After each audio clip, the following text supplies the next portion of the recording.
Get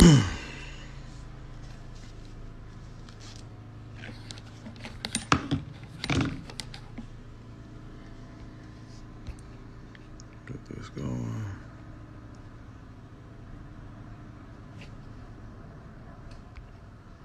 What up, what up, what up?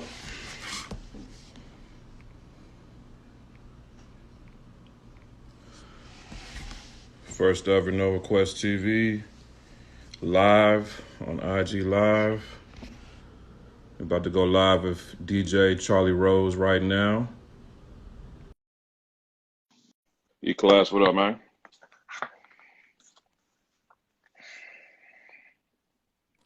Can you see me? It's working. Got you. Okay, cool. All right, cool. How you doing? I know, right? We're just gonna say I'm glad Monday was 420. That's how I'm doing. Took a load off. Oh my God. I already know. So, you're our first IG Live interview, and I definitely been wanting to do an interview with Charlie Rose for a minute. If you don't know Charlie, she's up and coming talent. I don't want to say just DJ, but up and coming talent in Atlanta, and we're going to go over her story today. So we're doing this on Instagram Live just to really connect, but this will also be going on our YouTube page at No Request TV as well, and be archived and up there on our YouTube page too as well. So, starting off, introduce yourself, let the people know who you are. I already told them where you're from, but give them a little outline of who DJ Charlie Rose is. Okay. I'm DJ Charlie Rose. My real name's Charlotte, but everybody calls me Charlie, and my real middle name is Rose, so that's where Charlie Rose came from. Like DiBiase already said, I'm from Atlanta. Very rare. I am born and raised. I don't really meet a lot of ATLians anymore. Definitely not living in Atlanta. So, yeah. I've been DJing for, 2020? Sure is. Now, 6 years. Already, huh? Whew. Sometimes it feels like it, sometimes it doesn't. But if I think of my experiences, then yeah, it feels like 6 years. I don't know if a lot of you guys know this, but DiBiase taught me how to DJ. That was like one of the hardest but the best summers of my life. So that's how I learned. Well, before DiBiase taught me, I started learning at Scratch Academy. So it was Scratch Academy, and then DiBiase like really put me on. My first real gig I got at A3C. Actually, my first real gig was at Spin. I did like a little mix type of, like my first mix. And we're gonna get into all that. We're gonna get into it. Yeah, okay, we're gonna get into my background. But yeah, I'm born and raised in Atlanta. The best way to describe myself would be whimsical, bougie, eclectic trap. So yeah, that's me. Yeah, that's definitely you in a nutshell. We need to find a name for that, just that combines all those attributes right there. Yes. But of course, right now we're in the lockdown era, and it's been going on almost 2 months now, or like 7 weeks. I feel like. Okay. What has been your daily lockdown routine, COVID routine? Like, what's the normal day for you now that we're quarantining? So one of the biggest things I forgot to mention, I'm a mom, and I have a 3-year-old who will be 4 this year. So a typical day for me would be her cute little self. We'll wake up, give each other a kiss. I'm also working too, so I have another job, but I work from home, so I'll clock into work. I'll be working, taking care of her. I also manage 2 artists, so I'll check in with them. It hasn't been as often, but usually I'll check in with them. I'll listen to some music, finish my work day, in addition to doing, little mommy things, work out, and listen to music and spend time with my family. I think right now I'm trying to keep like my mental going, so I have to work out. And this is really giving me time to bond with my dad. So one thing that has really been good for me are the the beat battles that Swiss Beats is doing. Right. And my dad taught me everything I know about music. So a typical day for me will be momming, working, a little bit of managing, and listening to music with my dad. Tell the people who your dad is, because your dad is also or was in the industry, is in the industry. Who's your dad? My dad's name is Leonard Watkins.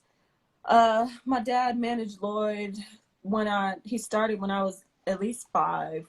Wow. Until I was my freshman year in high school. So Lloyd used to be in a group called In Tune.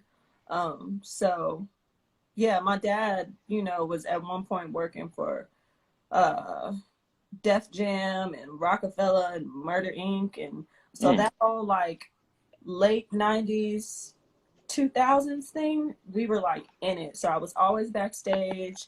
I was always in the studio. Basically wherever Lloyd went, if we could go, my dad would take us. So yeah, my dad, That's what's up. he taught me everything I know. That's good. That's good. Shout out to your pops. So having that background right there, what was like the soundtrack? I always ask, start off the interviews like this, but on a Saturday when it's time to clean up the crib, having, coming from a musical family, what was being played? What was the soundtrack to doing the dishes, sweeping, vacuuming? Okay, so I think I speak for every Black kid. If you got a Black mom, then you knew it was time to clean up. For us, like the cleanup alarm was a long walk by Jill Scott, or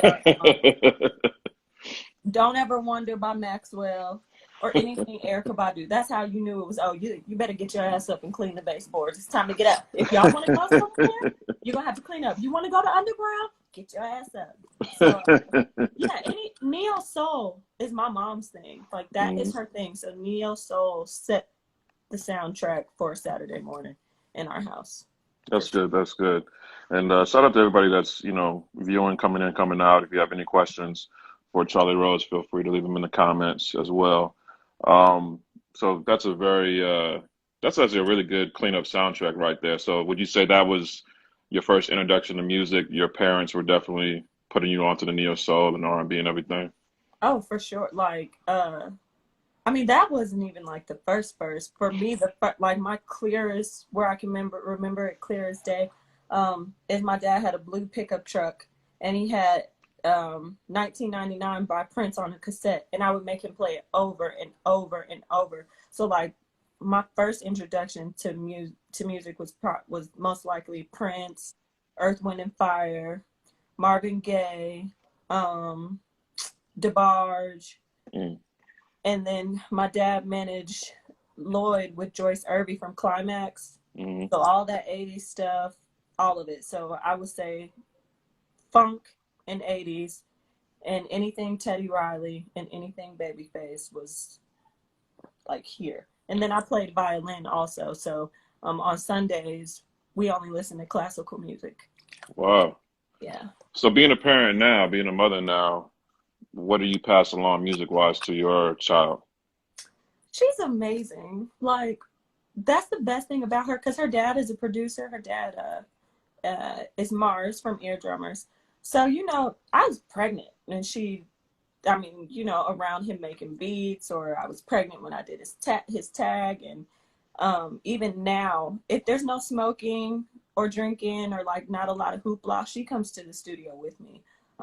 So I'll find her making up her own little songs.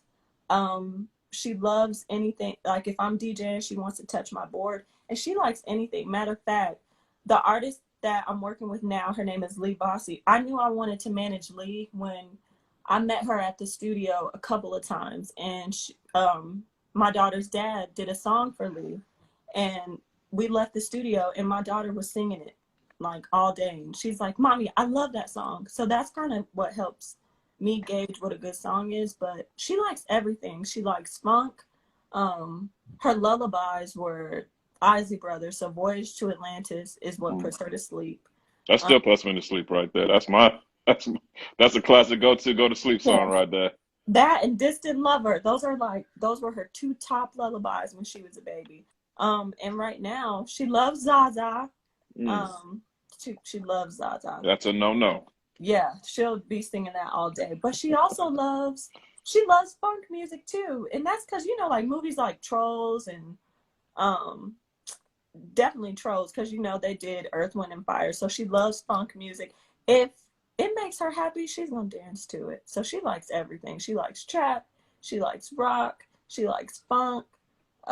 She likes 80s music. She likes 90s. If it gets her moving, then she likes it. That's how I know if it's going to be a hit. If she like walks around jamming to it, then I know it's good. Which is funny because when my dad used to test new like when Lloyd would do new records, or if my dad was trying to pick a single, he would test him on us. And if we could like remember the chorus, or we'd find ourselves singing it all day, that would be the song he picked as a single. And it worked. My dad picked You. Wow. Lloyd didn't want to put that out.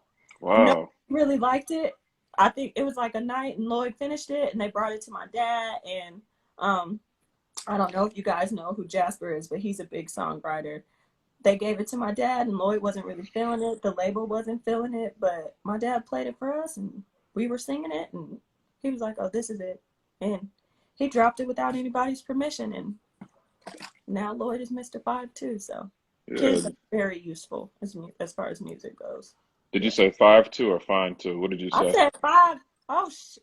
You know, that is sad. I've been around him that long. I'd say 5'2", 5'2". It depends on how I'm feeling. Today I'm feeling 5'2", so it's 5'2". You need to call your dad and get the final answer on that. But that's really good right there. What about, so you see, like we talked about Zaza, you see all the children that are super young, even Blue Ivy's getting on records and stuff like that.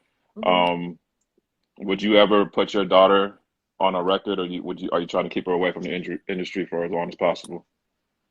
I always said I'm gonna let her do whatever she wants to do. Her dad is very like, I don't want her.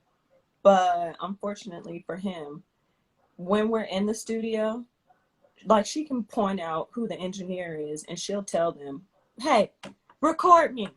Or like whoever's recording, she'll be like, okay, it's my turn.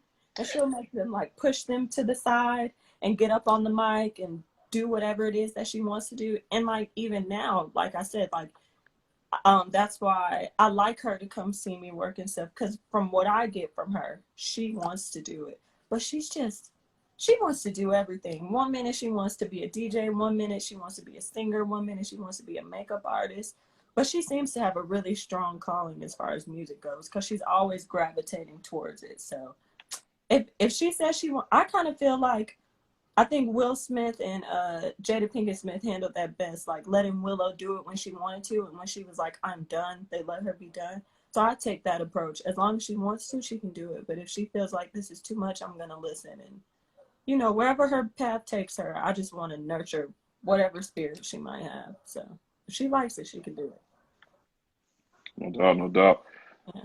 So moving from childhood, you know, cleaning up and having your parents' influences, who was the first DJ you actually noticed when you started going out, or whether listening to radio or mixtapes? When did you pay attention to the DJ, so to speak?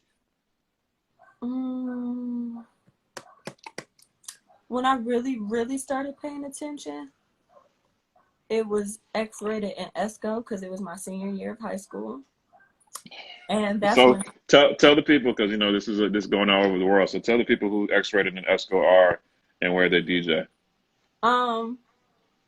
Well, X-Rated at that time was at Magic City, and if you know Future, then you have to know X-Rated. Of course, you definitely know Esco, but like this is some real Atlanta type. Not whether you from here or you were here then.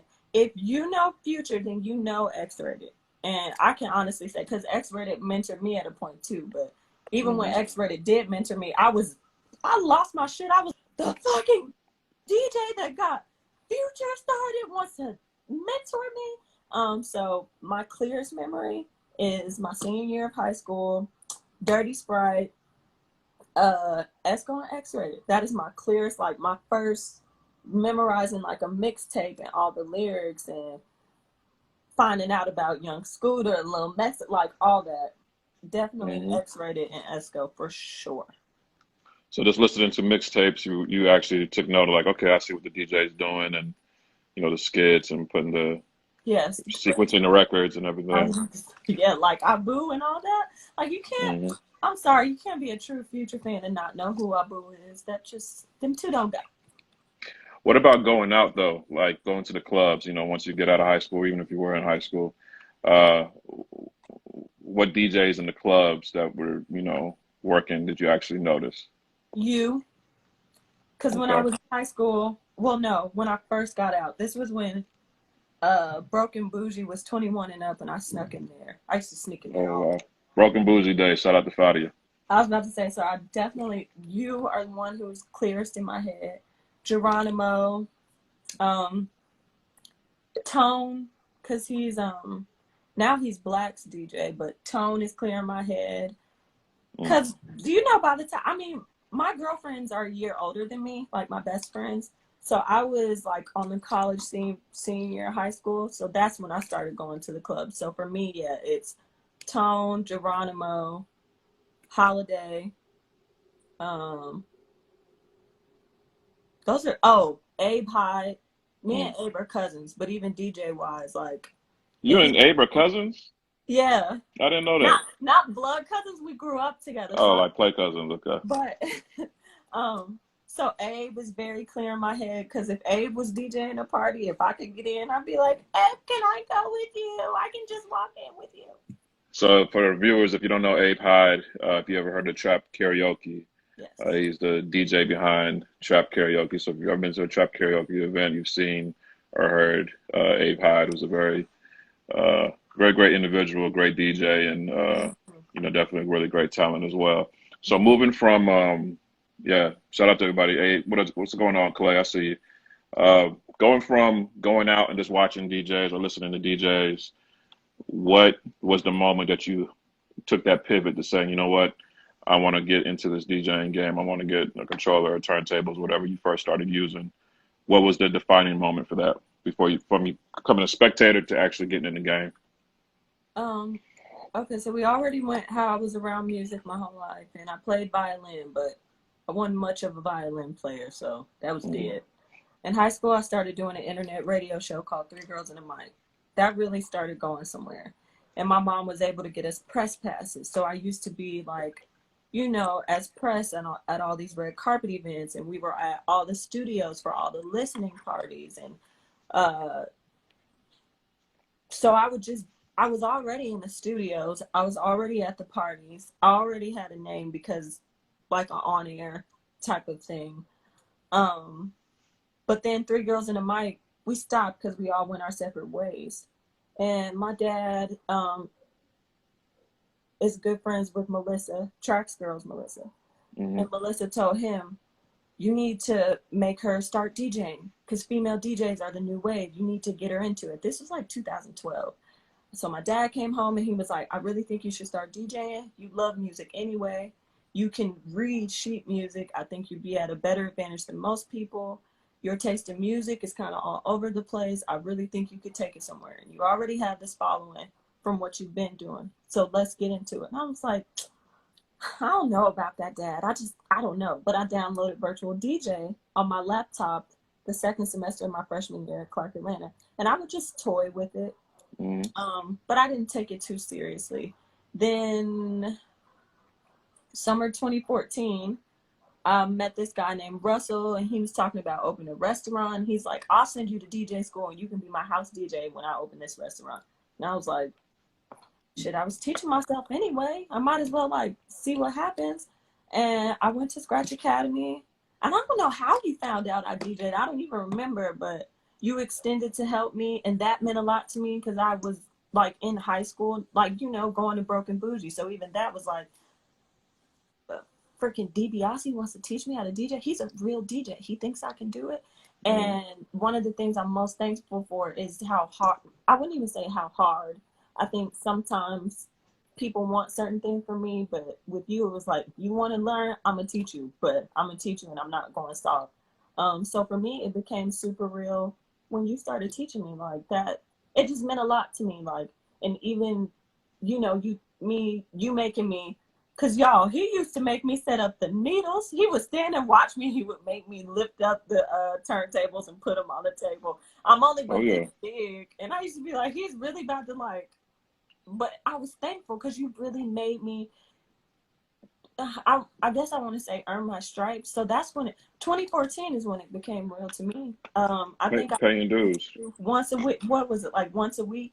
And it was like I was really like a student, and I was really learning. And you would correct me when I was fucking up, and you wouldn't pacify me. But then when you got to learn my music taste, and you were like, okay, you actually know something, and I saw it in myself. But to have somebody that you respect, I think you can do this. It's like it just brings a whole new horizon to it. So 2014 is when it became like I'm doing this for real. And after you taught me that summer, September came. One of my homeboys was like, "Do you want to be the DJ for two of my artists at A3C on the Good Music stage?" And I was like, "Kanye Good Music?" And he was like, "Yeah." And that was when it was like super official. Like, I'm going to take what DiBiase taught me and I'm going to apply it, and I'm going to be on a stage with people, and okay, this is my introduction to the world as a DJ. But it went really well and I loved it. And yeah, that was my first official I'm a DJ, 2014 for sure. Yeah, I would say teaching you, because I've taught a lot of people as far as just instruction and just basic DJ knowledge, and even kind of like music theory when it comes down to DJing.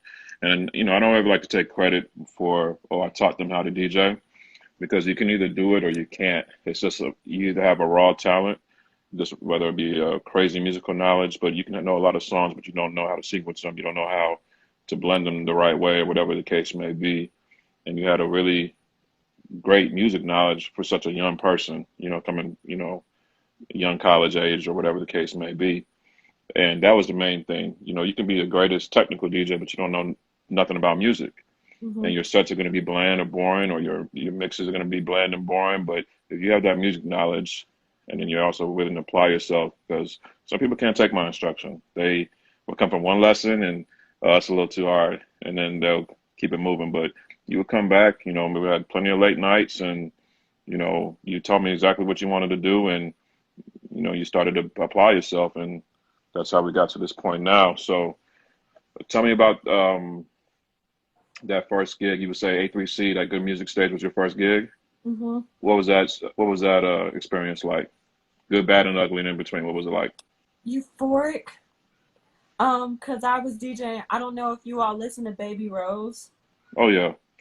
That was my first time DJing was for her. Wow. And people were just getting to know her, but when I had to load up her music into my set and it's playing, I'm like, they think I can DJ for this girl? This ain't no. And we're like, being in Atlanta, you will run into a lot of rinky dinky shit. She is not rinky dinky. That girl can sing. Yeah, she definitely can sing. She's on Chris' last project, a song called Every Time. She has an amazing voice. If you're not familiar with Baby Rose, definitely get familiar with her, because she is absolutely amazing. So yeah, it was A3C. I was terrified. I had the intro Pioneer controller. I was pissed because my dad wouldn't give me the money to get turntables and a mixer, but he was like, "Oh, who the hell you think you is? You think you finna walk in the game with four bands worth of equipment, but it ain't happening. So we gonna get what we can get." Yeah. I was embarrassed by my controller. I was terrified because there were no other girls. I was the only girl. That summer I had been doing music. I was a video girl. I mean, nothing scantily clad because my mom went with me to all the sets, but a lot of like, it was, artists I already knew. So they're like, "What you doing? Like, you modeling here?" And I'm like, "No, I'm DJing." And they're like, "What the hell you start DJing? Weren't you just in a Rich the Kid video? Now you DJing?" I'm like, I don't want to be a video girl anymore. Like, nothing's wrong with it. I think it's fun. It's cool. But man, to be at a place like that and I'm a DJ, it was just I don't want to say an outer body experience, but then I got introduced to Sci-Hi, and I'm like, I got to watch his DJ do a set, and they're building a beat during his set.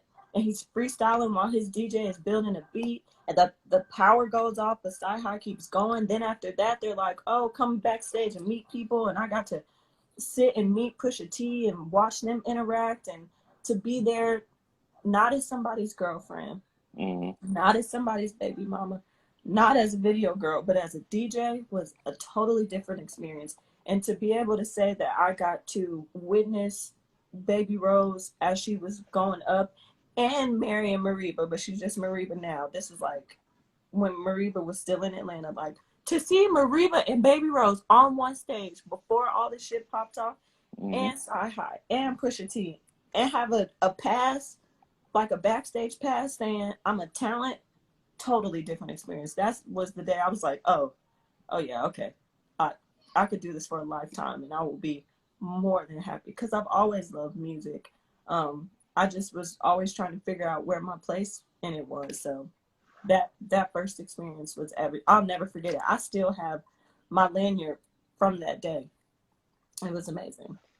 That's dope. You talked about watching Sci-Hi set and how him and his DJ interacted, but you also talked about how the power went off. So, with DJing, at any moment in time, you can have some bullshit happen, or the power goes out and everyone's looking at you in the club or the lounge or whatever the case may be. Tell me about a moment in your DJing career, especially early on, when the equipment was it was having Teddy Riley problems. You're having Teddy troubleshooting going on, trying to make the equipment work right. Tell me how you dealt with that pressure at that time. If we're being frank, somehow by the grace of God, this must be my grandmother's prayers, I got out 3 years with no technical difficulties.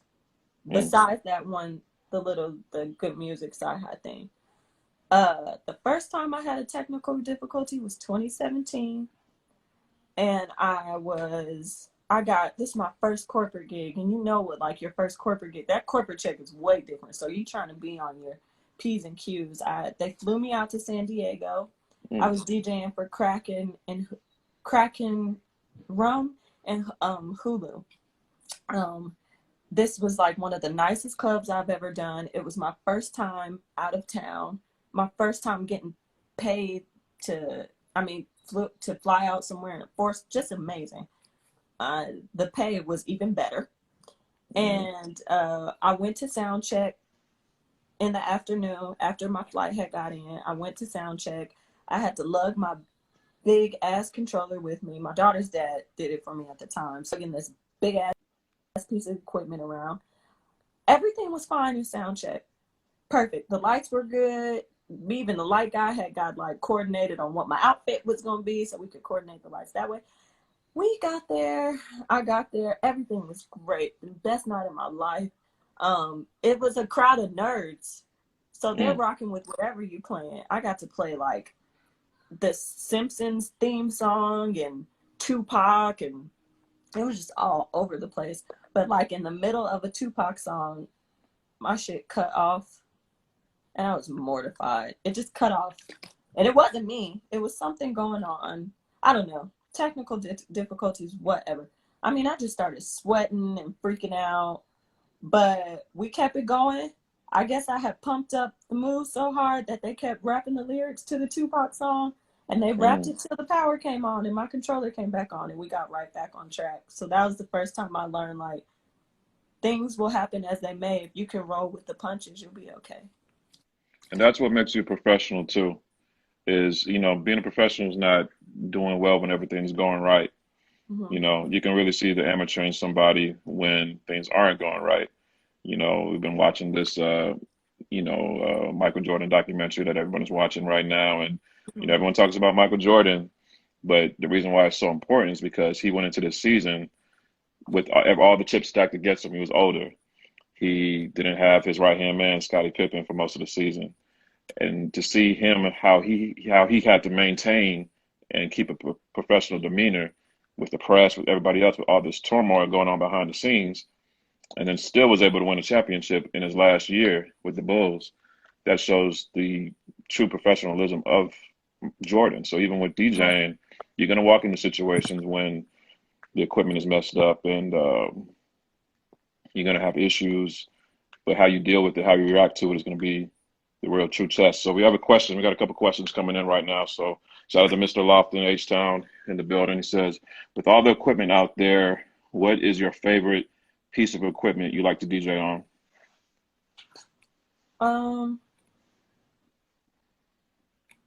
I like a classic setup, but I think you might have you and Scratch Academy spoiled me. What, with turntables? Yes.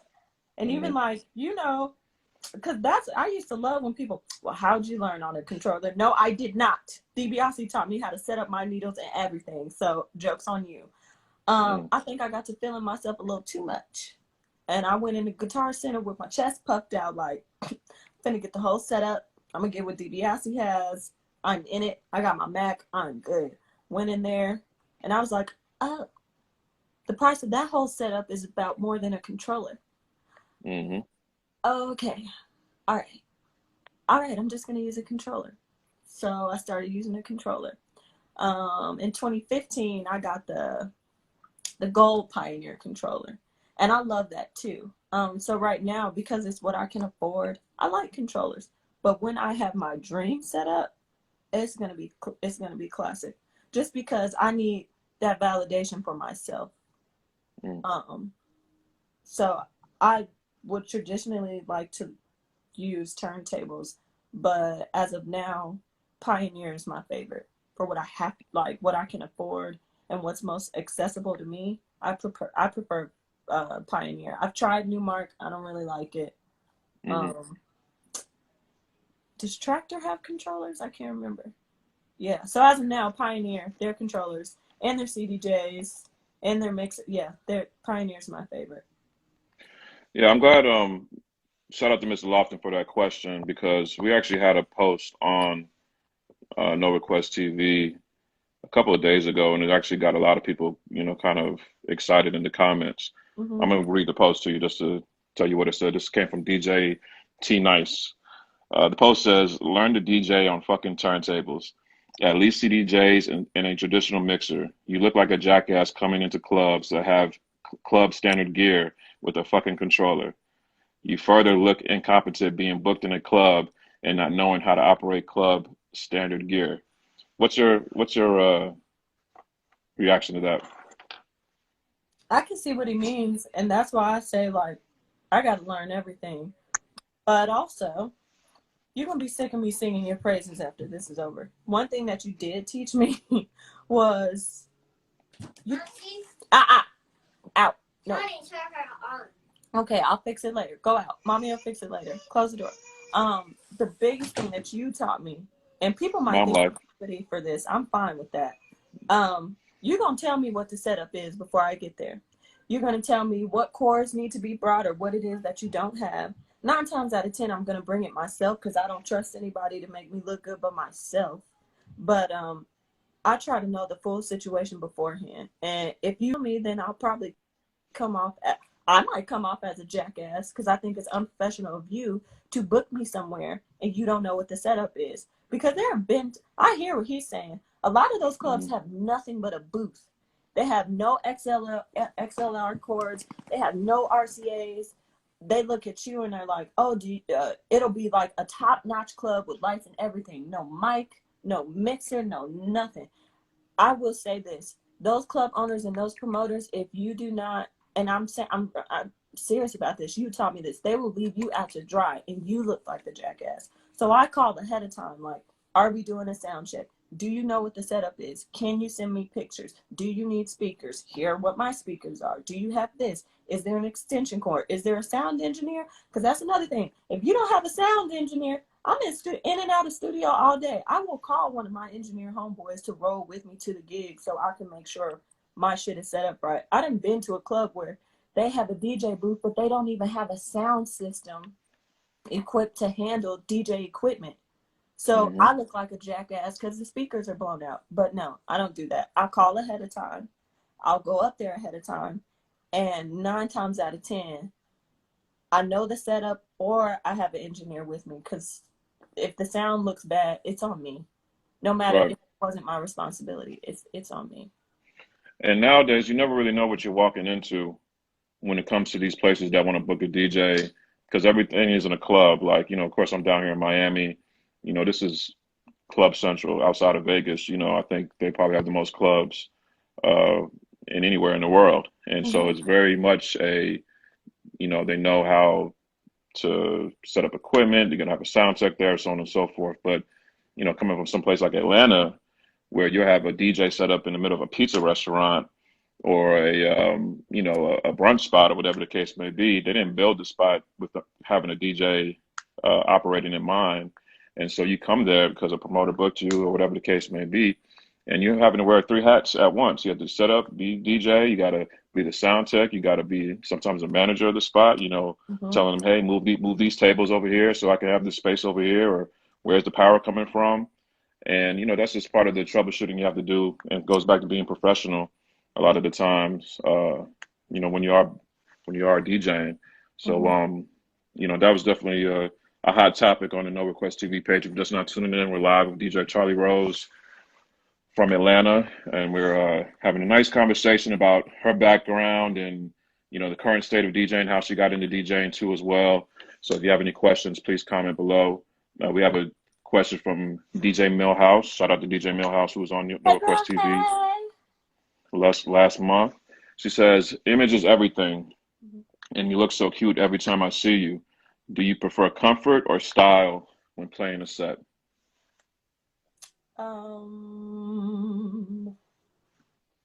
I just like to look good. And I don't have it. Whatever. I'm on a journey back to loving myself. Fortunately for me, I'm learning that I can look good in any type of way. One thing's that I've been playing this game with myself where I'll be like, okay, I wore heels to 3 gigs in a row. I'm finna fuck niggas head up and wear some sneakers because they finna see like uh I really like the men in the boys section at Walmart, right? So I'll be like, I'm gonna go get me a fit from Walmart and put on these Nikes and I'm still be a bad bitch. Hey, look, So I always tell people it's the person that makes the clothes. It ain't the clothes. Like, yeah. I've had sometimes, people compliment me on something that was just some throwaway stuff, and then I've dropped a big stack on something else, and you don't get nothing, no love for it at all. I'm telling you, it's you make the clothes and everything. But that's a good question from DJ Millhouse, because actually being a female DJ, there's so much other stuff you got to worry about and pay attention to when you're going out. Because a lot of times, let's just be real, you're being booked off your image a lot of the times, and Mhm. people want a certain image. That's why they're booking you for a certain gig. Like, a lot of times the guy is not going to get the um, what's Rihanna's makeup line called, Fenty? Is that what it's called? Yeah, You're Fenty not you're not Beauty. you're not going to get the Fenty DJing gig because of if you're a guy DJ, they're going to go for the sexy female, and they're expecting you to come with a certain look. Mm-hmm. So, tell me as far as that, like balancing, not only do you have to pack up all your equipment and go out to the gig and worry about the stuff that you just talked about before, but now you got to make sure you got to do all this stuff in heels and have your makeup right or your hair right or whatever the case may be. Tell me about the challenges with that, Ugh. or if it's not a challenge. I think it's a big insecurity of mine. Of um, good thing I had somebody like you to teach me. I think one of the biggest things I appreciated about you is you realize that I would make a good DJ and you got the gimmick of things, but you also realized how smart I was. And I remember at one point we were exchanging books. Mm. Um, so the biggest struggle I have is I will be in a studio and know more than the niggas sitting in there, but I have to play dumb because I can't offend them. Or when I was DJing in the strip club, I had plenty of girls come up to me and tell me like, girl, you should start dancing, you would make so much more money. Or I remember one of the most depressing nights of my life at Diamonds of Atlanta when this fine ass dancer was like, oh girl, I used to DJ, but I don't know, girl, that's just a dub, niggas don't be trying to pay. And I'd just be like, but one thing I learned is strippers, I'm sorry, they're the best. A lot of strippers took care of me in the strip club for sure. So shout out to them. But I say for me, I'm fine line between what's too sexy, what's not sexy enough, how much do I show my sex appeal, how do I let people know I'm intelligent without coming out as a smart ass know-it-all, just so many things. And it's always conflicting, and it's a lot of self-doubt and not believing in myself. But at this juncture, I have had a child, I have been a housewife, I manage other talents now. I don't have time to constantly worry about people's perception of me. I know who I am, and all I can do is show people what I am. Sometimes I'm a mom. Sometimes I'm a DJ. Sometimes I'm feeling sexy. Sometimes I might hit your ass with some political social justice shit so you can know what's up. Sometimes I know I have more of a leeway. Okay, hold on. Sometimes I know I have more of a leeway because I'm an attractive woman, and there are things I can say that other people wouldn't be able to say otherwise. Yes. This is what I mean. Yeah, exactly. Yeah. Everybody say hello. Say hi. Hi. Say my name's Tony. Hey. My name's Tony. Hey, Tony. Welcome to NovaQuest TV. You're our youngest guest so far. Hey, no request. Hey, no request. Yeah. That's so what's up. I don't worry about it anymore. I'm beautiful. I'm smart. People might doubt me or my abilities or my knowledge of things or what I can and I cannot do, but that's not my burden to carry. I can just be who I am and hope that people get the best image of me. I'm well-rounded. I'm sexy. I'm smart. I'm funny. I'm compassionate. I'm loyal. And everything about the way in which I carry myself emulates that. So I don't worry about it anymore. What you think is what you think. Trying to change your mind is not going to pay my bills. You heard it. That's exactly the truth right there. And I'm glad you voiced that out because a lot of people need to hear that. And, I know a lot of people are kind of finding out about themselves with this whole lockdown and quarantine and not having the distractions or negative influences that they might have on a regular basis, Right. During regular life. Right. A lot of self-reflecting is going on. And, hope our viewers that are here live with us now, and even when we put this on YouTube, can gain some knowledge from that. Shout out to everybody that's been coming in right now. We've been having some great questions. If you have any questions for Charlie, make sure you leave them in the comments right now. We have one from DJ Kerosene out of Atlanta. Shout out to DJ Kerosene. Oh, I can't believe I didn't say Kerosene as we were talking about DJs. Kerosene was one too. When he came to brunch and said, "You did a good job," I went home and I was like, "Daddy, freaking Kerosene told me I did a good job. I know I'm in the right place." So, Shout out to DJ Kerosene. I love him. So Kerosene has a question. He says, Charlie, what would you say your number one motivation was in deciding to pursue DJing?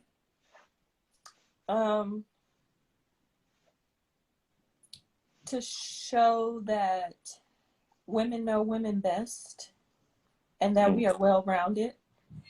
To show that don't put women in a box. I think that's my number one thing that drove me.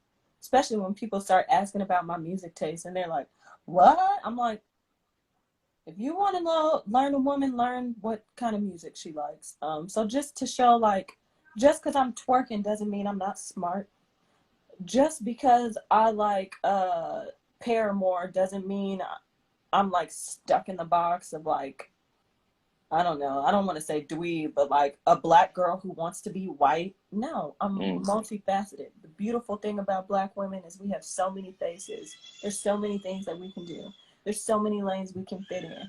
One day I might want to be Shania Twain and the next day I might want to be Shaka Khan. But what you won't do is put me in that box. Luckily, DJing has given me a way to show the different things that we could be with the different type of music I play.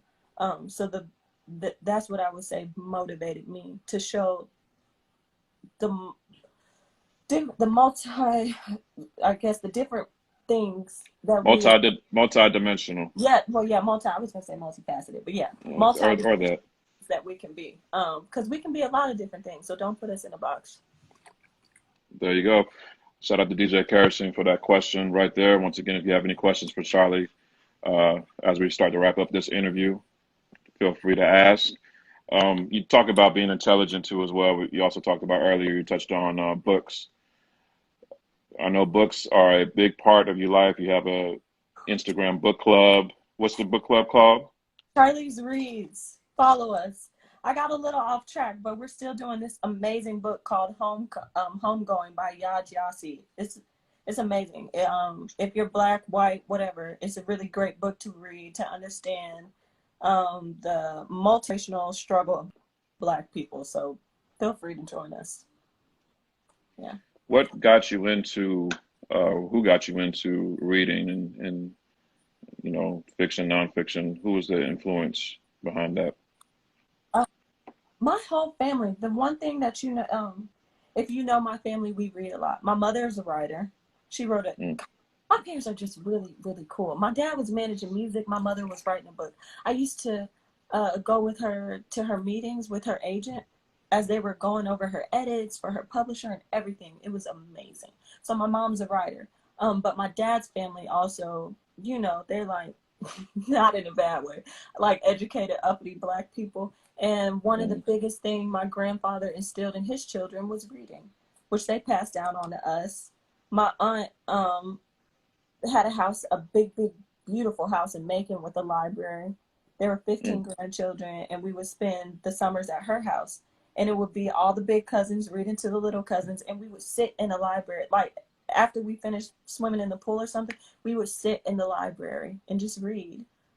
Growing up, we weren't allowed to have TV in our rooms. So we read. And one of the ways beyond music that I was closest to, in addition to my mom, my dad used to read us Harry Potter at night. So for me, books are a way of bonding with people.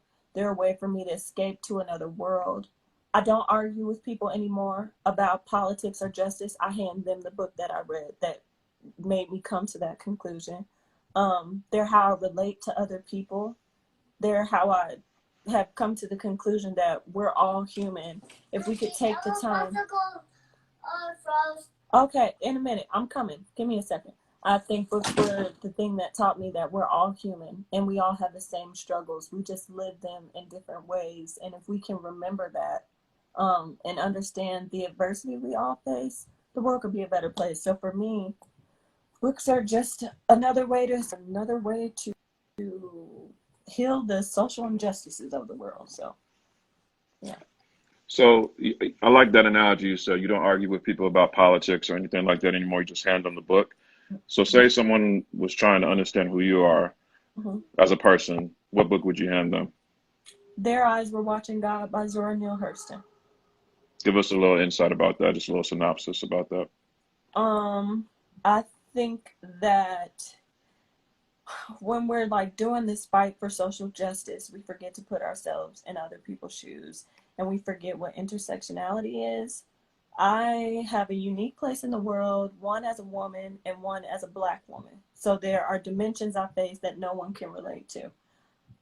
When I read Their Eyes Were Watching God, it's just a book that,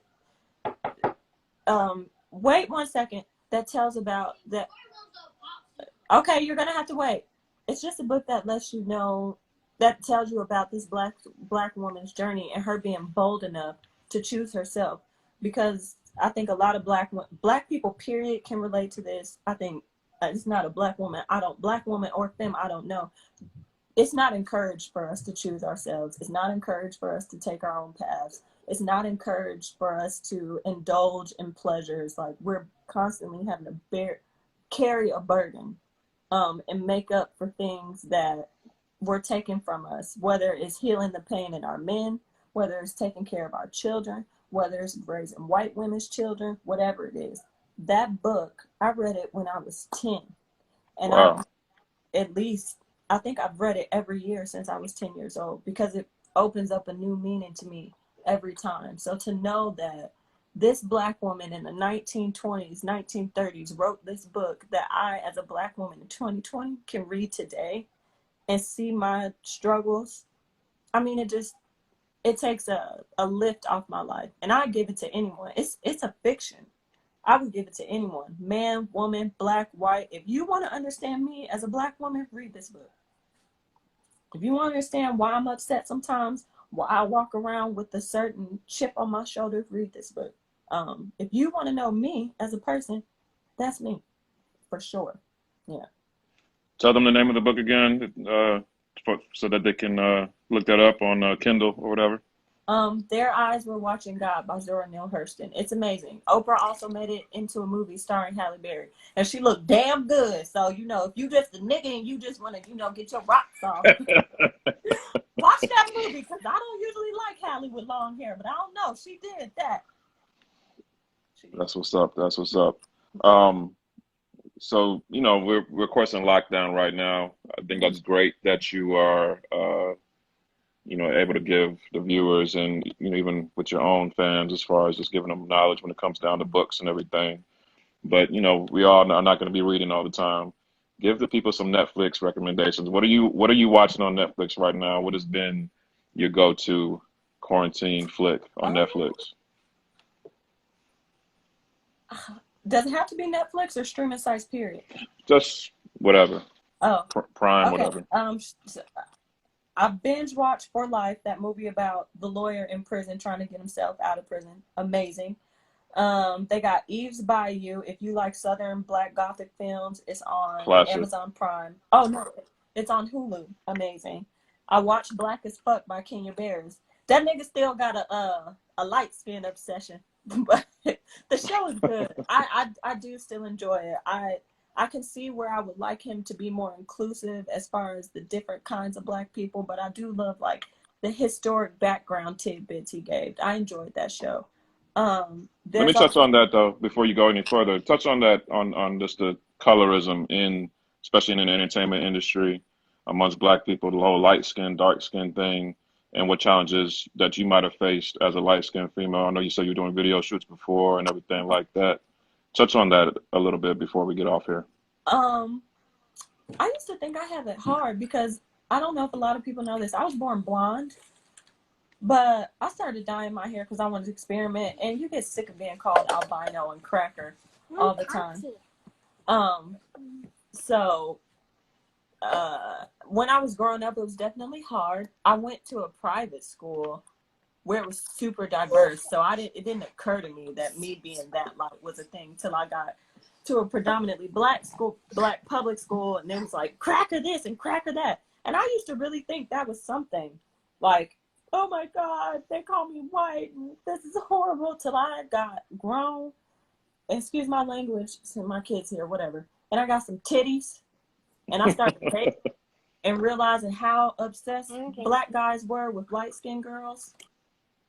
And I remember I was dating one guy, and I went to the studio with him, and this one white guy in there was like, are you German or something? I mean, you look really German. Like, are you mixed with something? Or people will ask me, stop, if I'm mixed, because they feel like it's a compliment of how not Black I look. Or one guy telling me that, oh, your skin is just so light and it glows. And it occurred to me, that's why brown skin or people that were darker than me were mean to me. It wasn't because they're just nasty.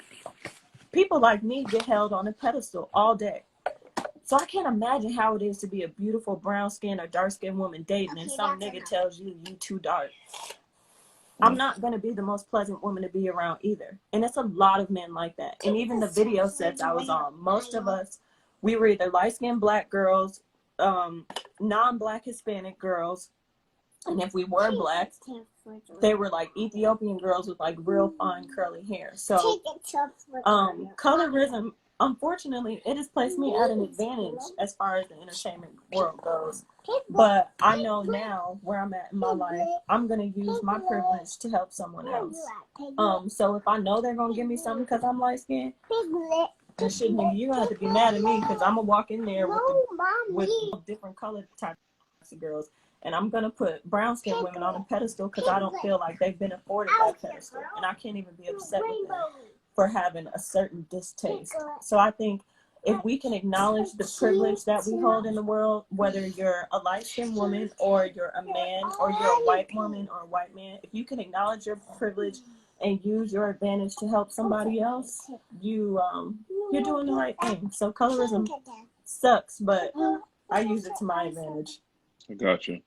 Well, I see you got double mommy duty going on over there, so we are definitely going to wrap this up. I'm sure it's about lunchtime over there in Atlanta, but we definitely want to thank you for sitting down. with No Request TV. Just the final question that we have before we get off.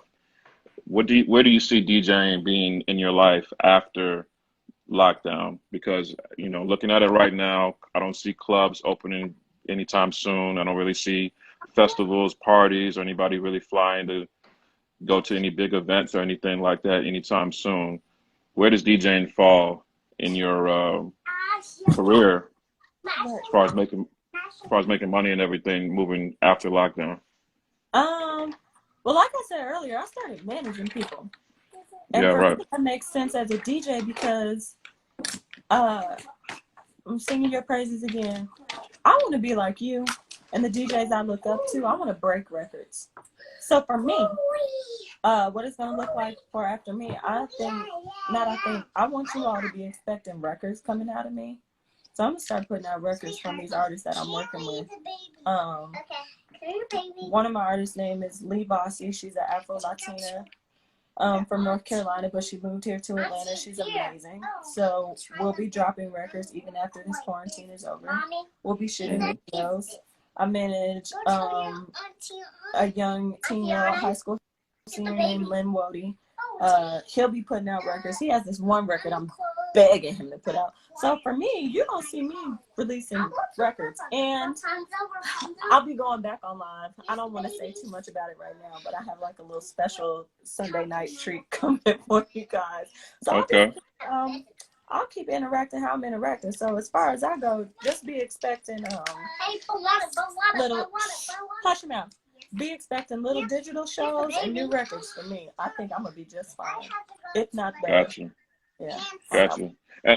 And I love the interview too. Even, you know, this is real right here. You know, Charlie's just not a DJ. She's a mother. She's a manager. She's, you know, an avid learner too as well. And I'm sure she's got way more in store too as well. So seeing this interview, seeing you having to balance the interview and then also, you know, be a mom and auntie or whatever the case may be, I think that's the most beautiful part about this process going through all this. So, you know, definitely appreciate you sitting down. We had another question, this last question from Future. He said if he's an independent artist, how do they get music to you? Let them know. Hey,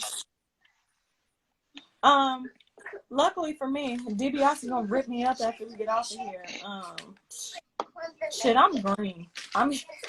If I like it, I'm gonna push that out of it. But I'm gonna be honest with you. If I don't like it, you're gonna have to pay me. Okay. If you're looking to send me new music, just email me djcharlierose@gmail.com, all spelled how it's supposed to be spelled. I will get to it as quick as I can, and if it's good, then I'm gonna help. I like to be with people in the trenches in the beginning. Yeah, start planting those seeds with Charlie. Get her your music, and she's definitely gonna let you know the real deal if she likes it or if she doesn't. If she doesn't like it, you already know what time it is. But Charlie, we definitely appreciate you sitting down. We appreciate everybody that tuned in. This interview will be on our YouTube page, No Request TV, very, very soon. And definitely enjoy the rest of your day. Stay safe. And we're gonna get you some more No Request merch too up there in Atlanta soon, okay? My favorite. Girls, say bye, guys. Bye, guys. Okay, the girls said bye. Guys, bye. All right, thank you.